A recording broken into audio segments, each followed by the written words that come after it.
Hi, and welcome to part 3. It's been a long day. Hope everyone is enjoying the previous videos. I just want to thank you for supporting me and watching my videos. And if you know anybody that would love to come into this group, please welcome them in. Just let me share screen so we can get back to the class again. Here we are, living an authentic life. Authentic is a new buzzword that everybody now wants to achieve. You'll hear it a lot throughout the self-development world. I hear it every day. You must be authentic. I'm hearing it, but I'm not seeing it. Authenticity comes when it's not something that happens easily, put it that way. We're not taught how to live authentically. We will grow up with masks. We have one mask for our family. They only see what we want them to see. We have another mask for our friends. They only see what we want them to see. We have one mask, another mask for our job. They only see what we want them to see. We don't come out and show our true selves, because the truth is we don't even know ourselves. We don't know what our truth is, because we've put on this show for all our life. We're here to please everybody else but ourselves. We've never learnt what it is that we truly, deeply love and value in this lifetime. Yes, we find passions and we love this one thing, but we'll hide ourselves from something else, or we'll pour all our energy into one thing, forgetting about all the other areas of our life. And I'm very guilty of this also, but I understand it very well and how it impacts our entire life. Learning how to be authentic was all part of my journey in Egypt. When I did my soul searching, when I looked at the ugly truth of myself and who I was being as a human being. You see, I traveled when I got divorced in 2016. And that's when I ended up in Egypt. I was only supposed to stay a few months for a holiday, but I ended up staying 3 years. And I thought I was running away from, I wasn't doing it on a conscious level at this time. I just decided I needed to just get away, as far away from my narcissistic husband as I could, ex-husband. Because that way he could not contact me. He couldn't suck me back into that vacuum of his narcissism. So I thought it was best that I travel and just get away. And I'd done all this work previously with coaches, tapping. I'd learned faster EFT. And I let go of so much stuff. But after a while in Egypt,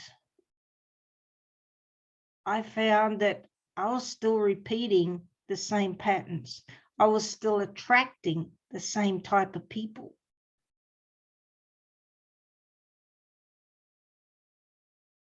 And it was then that I realized that it didn't matter what zip code you went to, what part of the world you traveled to. You take you with you. It's not about them. All your stinking thinking, all your self-loathing,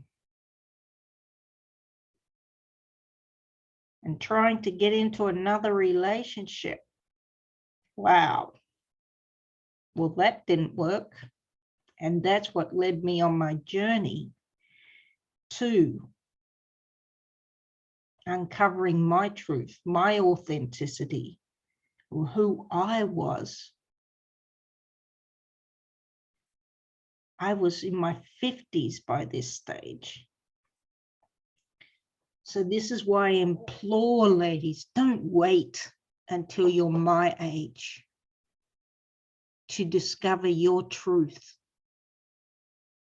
because you are missing so much beauty within yourself and living in so much pain that you don't need to live in.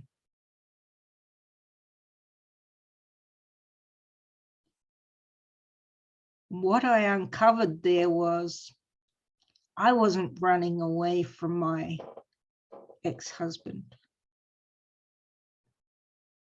I was running to myself, to my true self, because I was so far out of my comfort zone. I had no family. I had no one there to blame. I could see everything I was doing myself.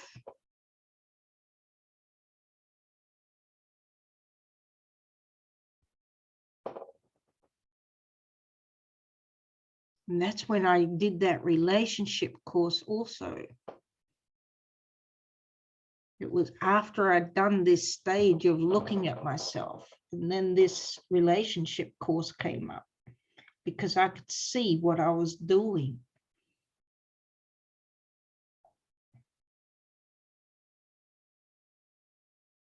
Living your true self is the most important thing that you can ever do.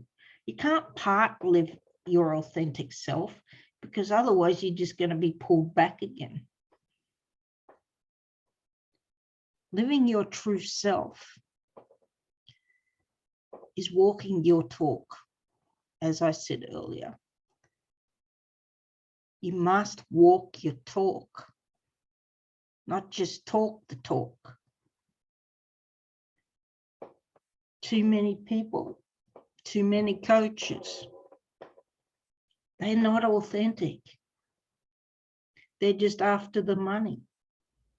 And I'm not saying that to try and get you to work with me. I'm saying that because it's the truth, because I've seen it with my own eyes. I've read the viciousness and nastiness that's out there in the coaching world.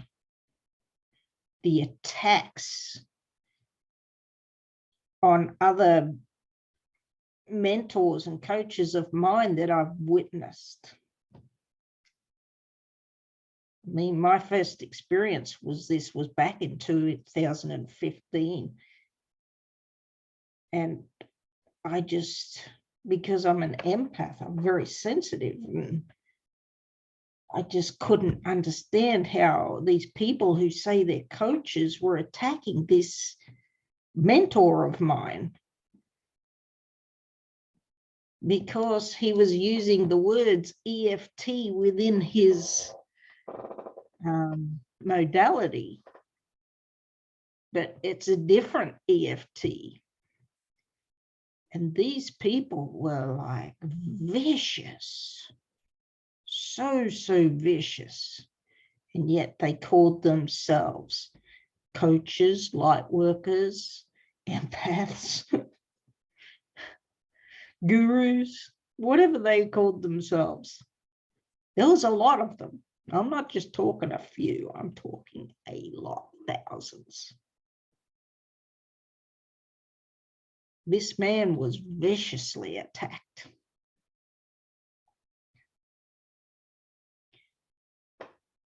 So I see no authenticity in that, but yet they go and speak about it, put it on their sites that they are authentic, and you must live authentically. Authenticness comes from integrity.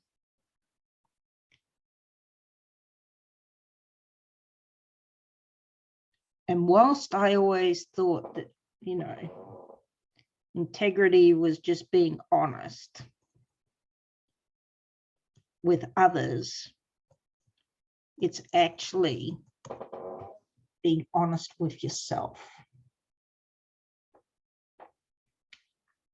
How honest are you with yourself? It's easy to pretend to be honest. We all lie, we all do it. Some more than others. Some say a white lie is not a lie, but I'm here to tell you it is. Your soul feels it. Your soul feels every part of your inauthenticness.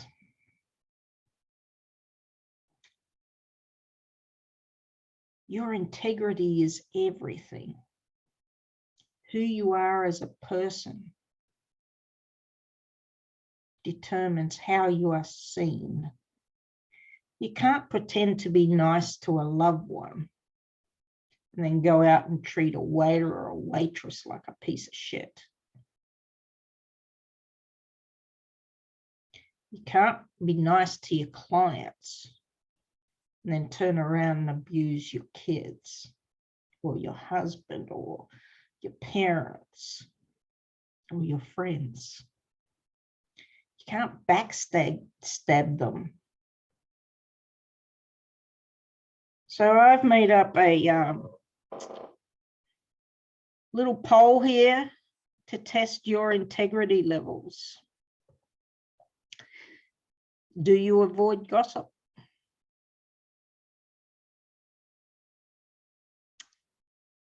Now, I have to say, I don't actually have many female friends because I really hate this.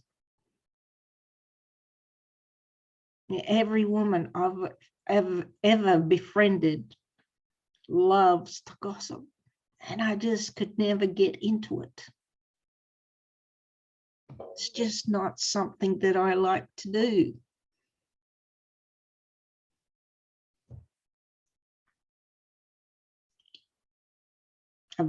Inappropriate jokes. It's just not the right thing to do.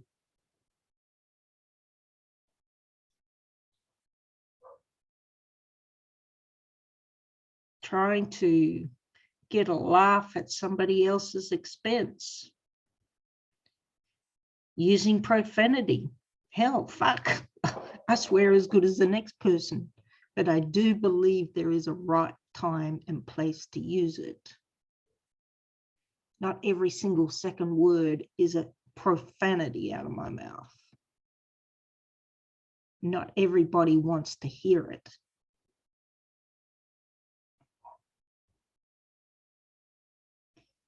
Do I avoid my own feelings? Sometimes. See, this is where we get into addictions. We drink our feelings away. Try to, but they're always there the next day. We smoke. I don't drink or smoke. My addiction has to be this. When I don't want to think about any problems, I'm on this. I scroll endlessly.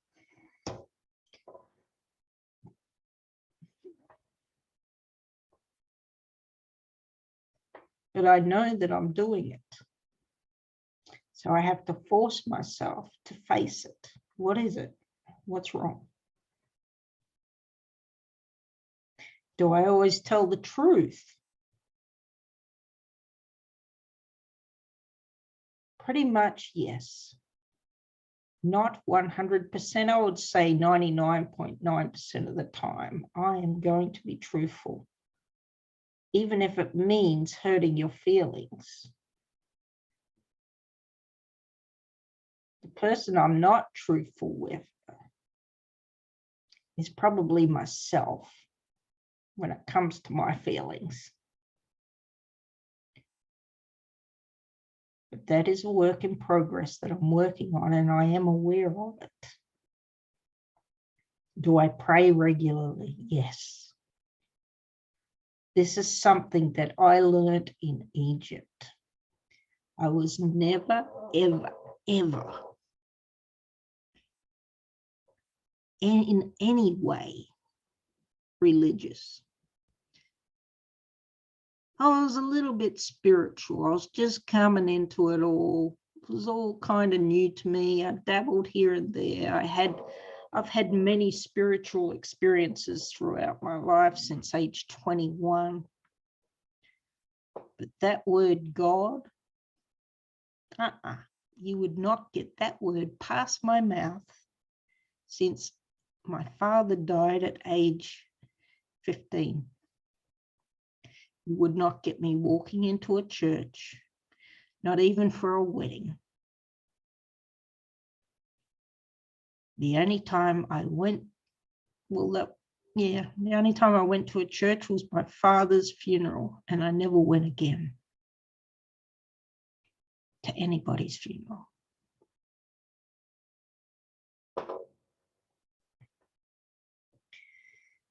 But it wasn't until one day on a beach in Egypt, I was having disagreement with my male friend at the time. He was telling me something that really my old self would have reacted very angrily to. But at this moment, I was suddenly surrounded by this white light. My whole body was vibrating. I felt all this warmth and love just come pouring out of every cell of me. I didn't know what the hell was happening to me, but this was just enormous. It was something I had never experienced or felt in my entire life.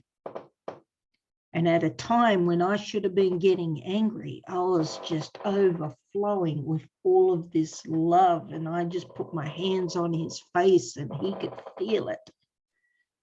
And I just told him that it was okay, that he couldn't marry me.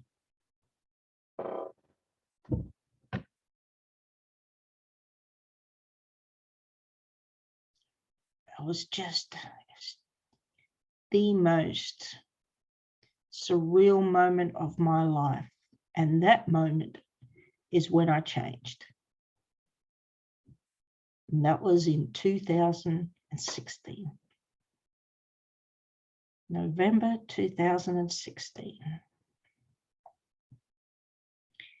And that's when I allowed God to enter my life.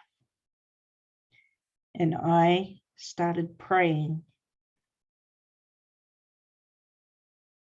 on every level then.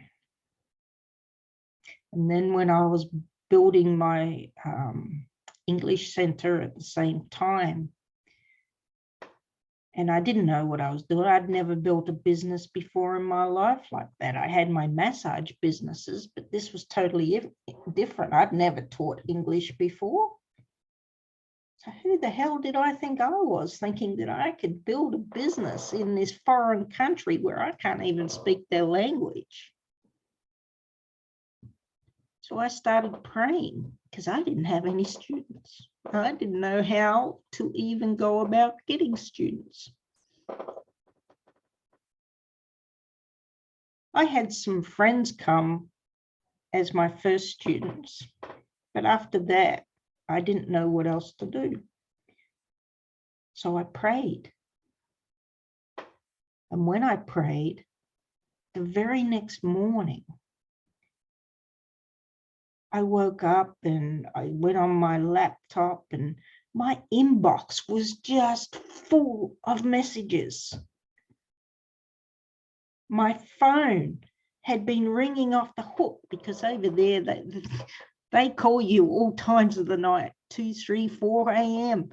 They don't care because they stay up all night. They sleep during the day. Not all of them.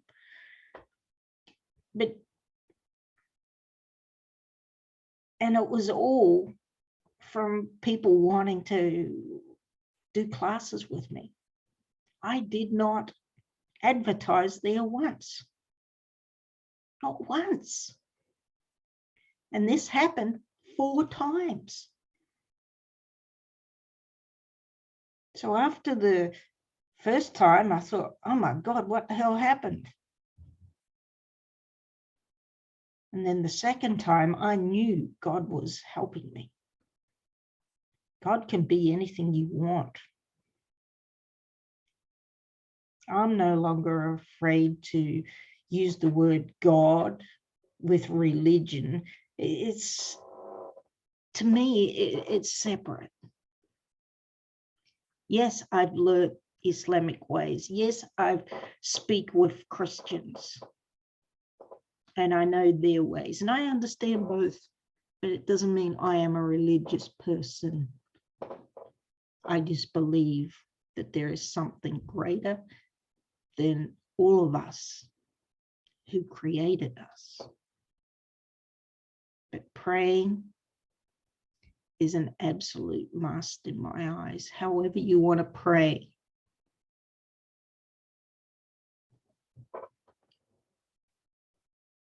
Do I respect others around me? I absolutely do now. I am very conscious of other people's feelings. And if they are angry, I now understand and have the capacity to look inside of them and feel what they're feeling rather than judging them.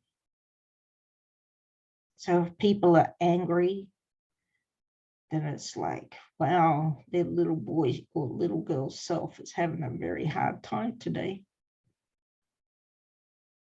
I'm sorry you feel that way about yourself, because the truth is whatever comes out of their mouth is about them. And how you react is all about you.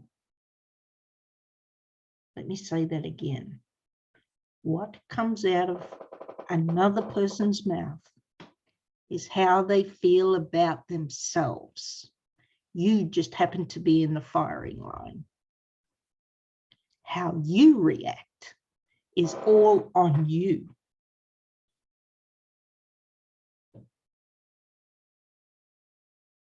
So that's why I say it's not about them, it's all about you. So when somebody spews their vitriol at me, I know they're not loving themselves. So I don't take it personally. The only time it hurts still a little bit is my sons. They're the only people that still affect me. The rest don't matter.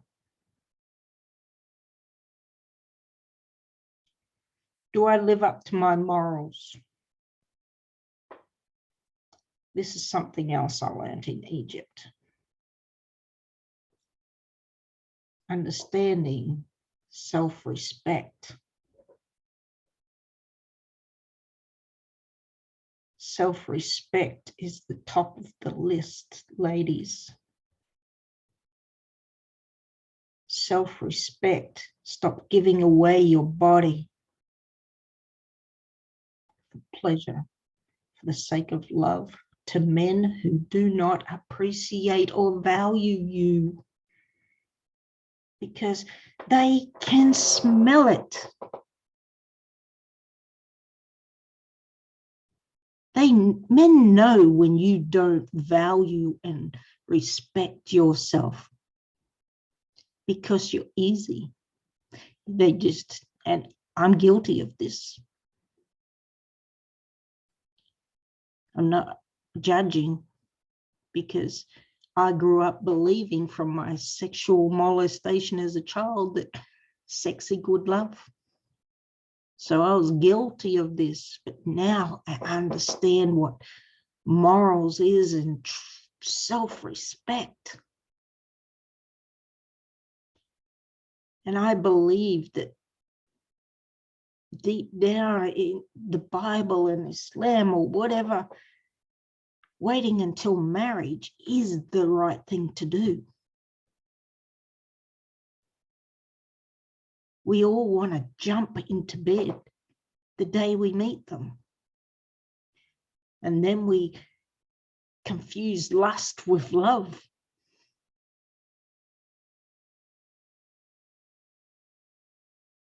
No, it's not love. That's why hot and fast burns out very quickly. You need to slow it down, build the friendship before the sexual comes into it. If you have a good man, I mean a king of a man, he is going to wait for you. If he pressures you, pushes you, calls you names because you won't give it, he is not the man for you. Nuh-uh. Gratitude. Again,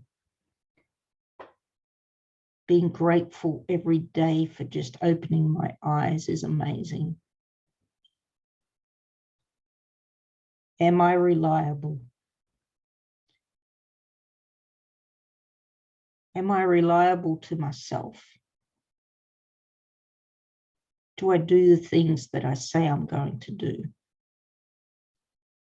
This is how I see reliability. If I can't be reliable to myself, how can I be reliable to somebody else?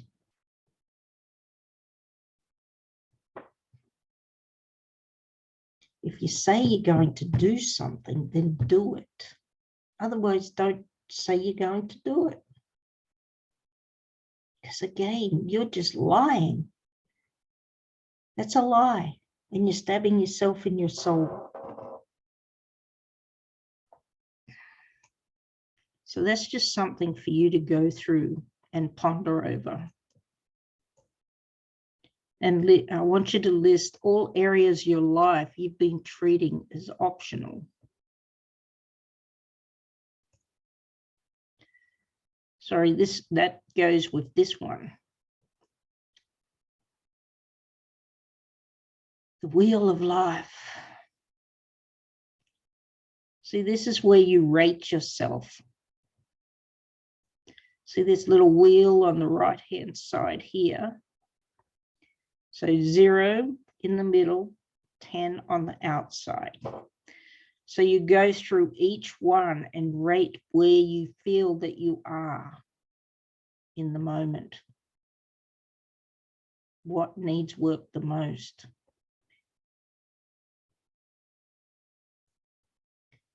Friends and family, is that where you want it to be? Is it a 0 or is it a 10? Your significant other, where does that lie? Where do you feel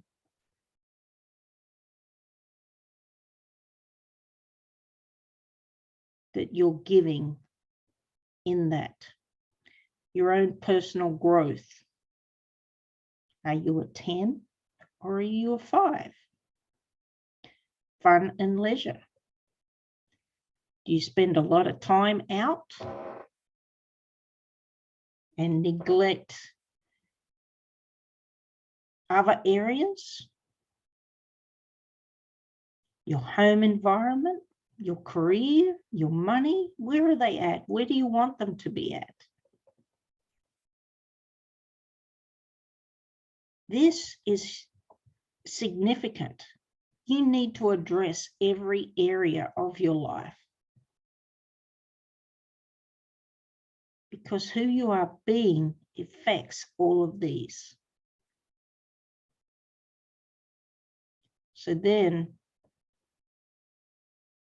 list all the areas of your life you have been treating as optional.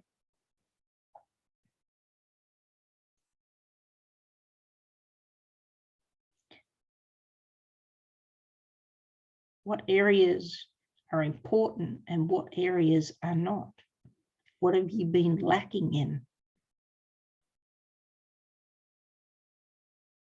If you're living a healthy life, all areas should be around the 8 to 10s.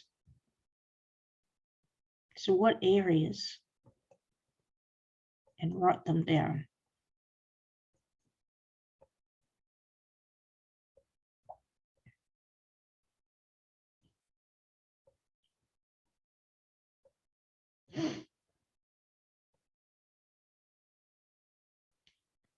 So now we're coming into your relationships with the man.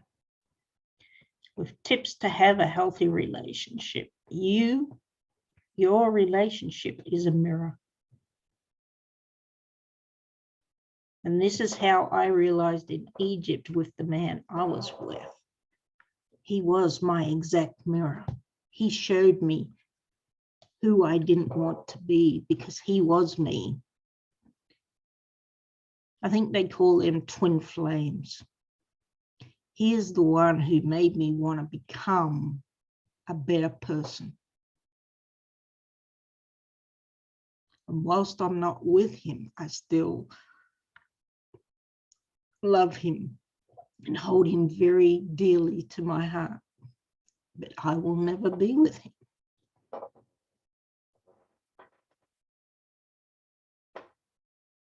That relationship taught me so much about self, about who I was being. And it wasn't pretty. But it made me change. It made me want to be a better person. Not just for him, but for myself and for any other relationship that I come into. You see, your relationships will always be mirrored back to you. Some in the worst way. If you can't get that feeling that you want to become a better person, that they just make you the worst person, then that's not the relationship for you. I've had many men in my life. I've been married twice. I've had 4 other relationships. I've dated others in between. But yet none of them made me want to be a better person until this one. And that's how I knew that he was the one for me. Even though we're not together, he showed me what it was that I wanted for myself and who I no longer wanted to be.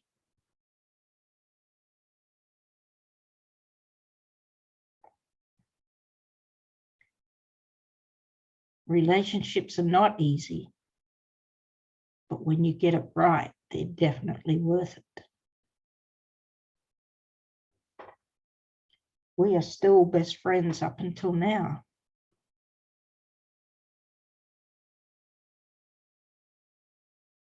And I have learned to have to deal with the jealousy, the anger, all the ugliness that was inside of me while I was there. I realized I couldn't control anything and I let it go. I learned to give him the freedom to be who he was and what he needed for his life. Being 2 different cultures, coming from 2 different cultures, was the reason we're not together. His culture is very different to our culture.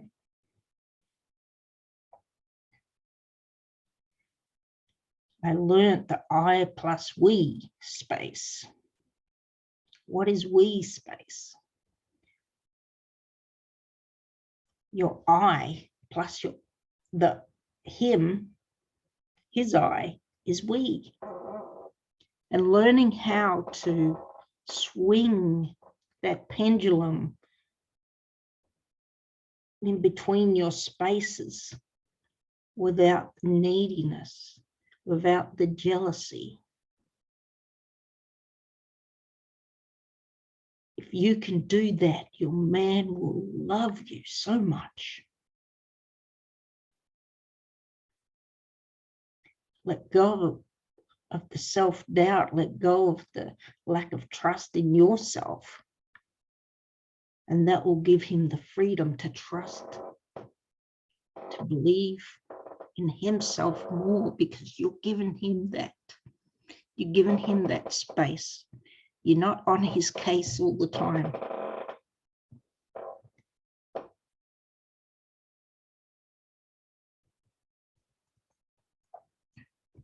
It's where, once again, where we meet somebody and we have sex and it's all hot and heavy.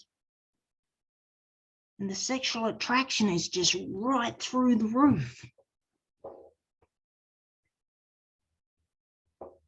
And yes, they may share the same hobbies or some other things.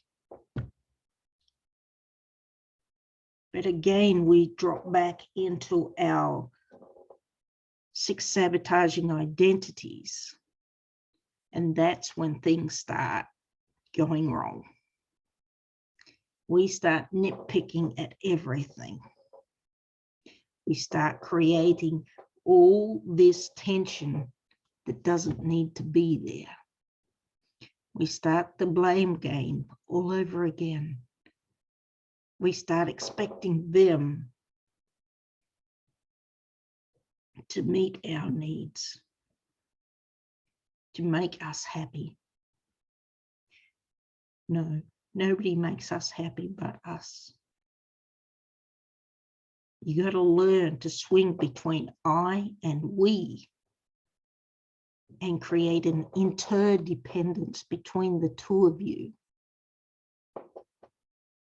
Whether you're in a codependent relationship or an independent relationship. You see, ladies, even being independent can be a problem because you become too independent, too feminist. It's all well and good to be strong and be capable and know that you can do things, but you got to find your femininity within that and allow the man to be in his masculine so that you can swing out and trust each other to come back in love, in peace. Allow him his freedom, because men love their freedom. It's not to go and do whatever. Some men it is, but not all men. But the more you push somebody to blame, then they'll end up doing what you said that they're doing.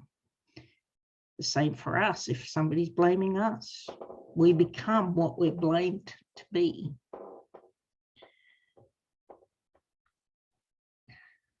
So we need to learn to let go of all of that. How to create a safe space. A safe space requires three things: a willingness to be authentic and transparent. Transparent means telling your truth, even if they aren't going to like it. Use words that engage in a dialogue. Remove the "you did this." Use loving, caring, supportive words and remove the blame. The use of we and us when speaking and not I or me. I see this all too often, especially in when you get two single parents coming together and you building a blended family. I see this a lot.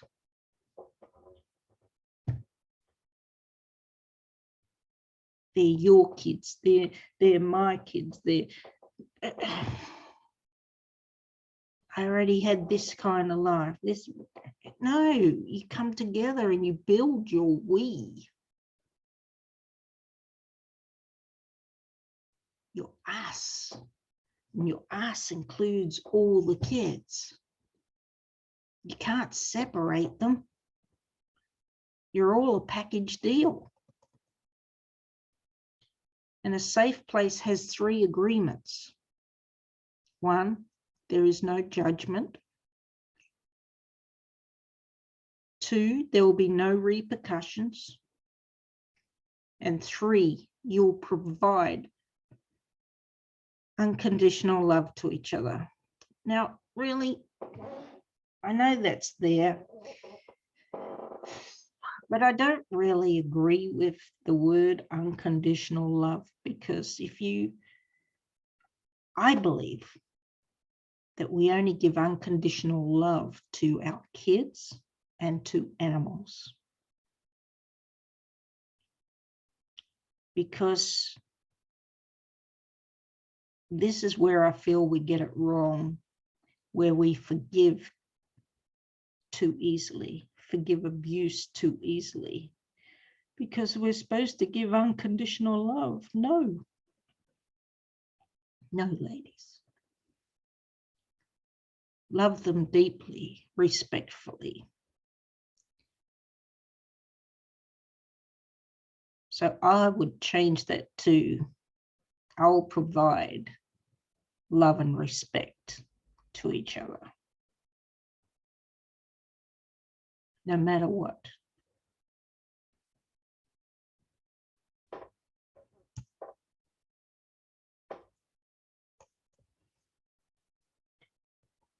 And the most important is deep, effective listening.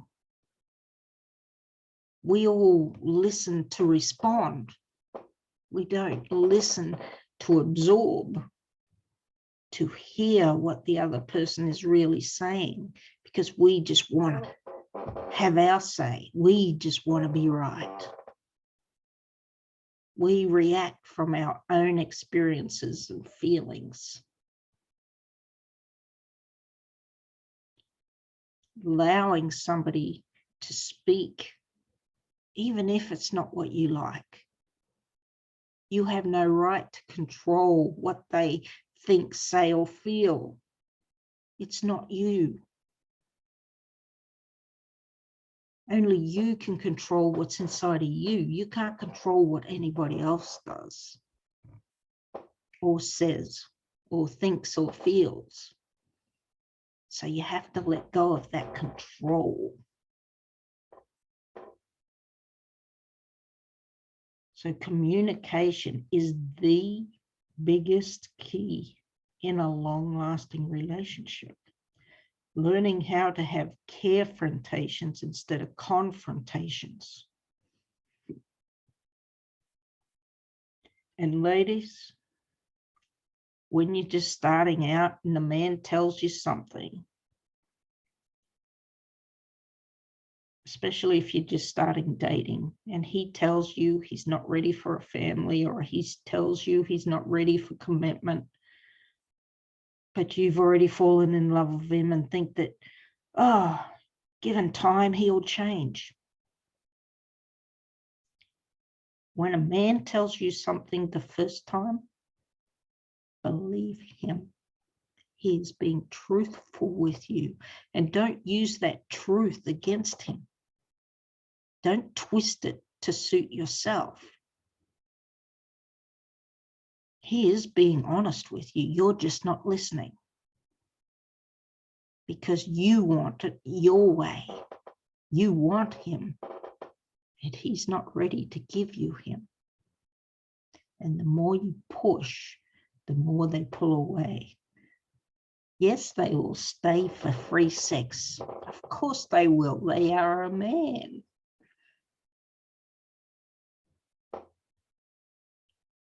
Hear his truth and respect him for it. And walk away if it doesn't match what you need in your life. it doesn't match your values, then leave. Don't keep trying to force something that isn't going to happen. He even may have emotional ties to you. But if he can't give you what you need, then he will tell you, but you're not listening.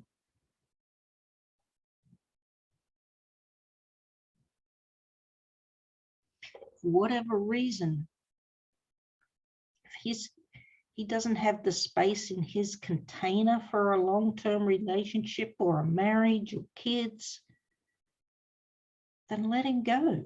Don't force the issue.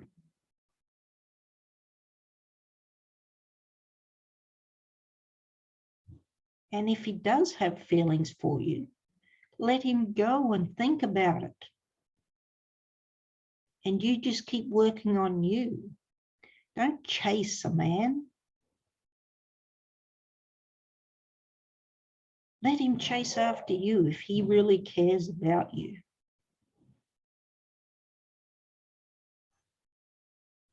Because men won't change their mind.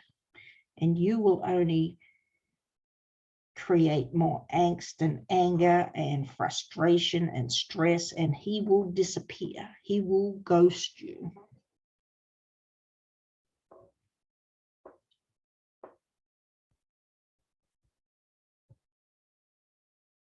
So there are 5 key active listening techniques. Number 1, pay attention. Give the speaker your undivided attention and acknowledge and receive the message. Don't speak over them. Let them speak before you speak. And repeat back to them what you heard so that you are truly understanding it. If you don't understand it, ask them to repeat it. This is what I heard. Is this correct? Or is it you twisting it to make it what you want to hear? We're all guilty of that. Show that you're listening by looking them in the eyes. And provide feedback with, so what I hear you saying is this. So that you are open and clear that you understood what was being said.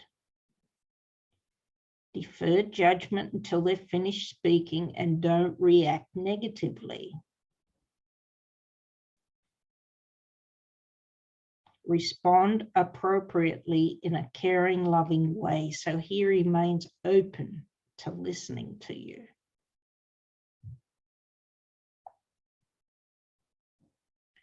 Because as soon as you start yelling, a man will shut down. His capacity to speak openly and be vulnerable is put back in the vault.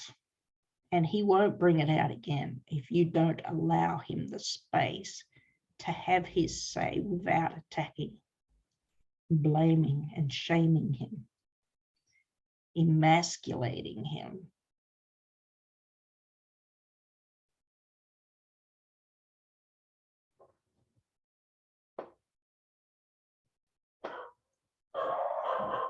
So remember that your partner, sorry, dogs are going off, somebody's arrived. Your partner is not your opposition. Stop competing with him or her or anyone around in terms of your value around them. Focus on connection and recognize the differences between you that create the fabric of an amazing foundation to build upon.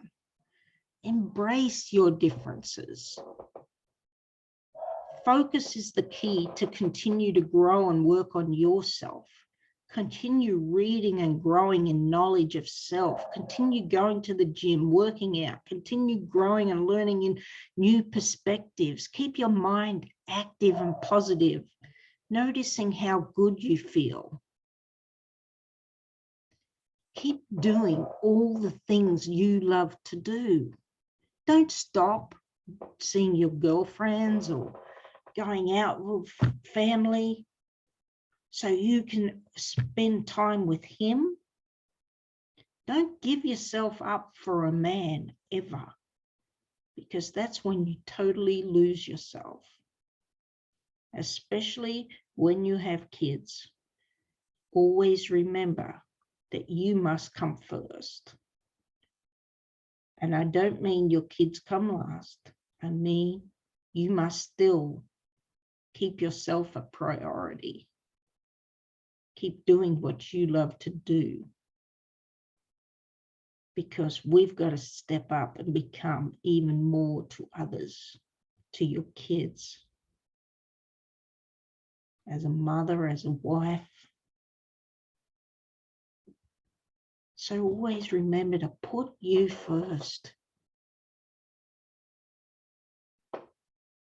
Because if you don't, then that's when we just allow ourselves to go.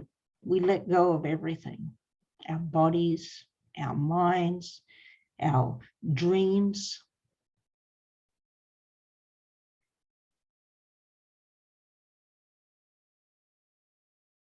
Your kids need the best version of you possible. Your kids, your grandkids, whoever. But we need to be and stay that person and continue growing with each and every season. So this is my final part for today, and I hope you have enjoyed all of today. Again, my forgiveness for any mistakes in my book, which I did notice quite a few.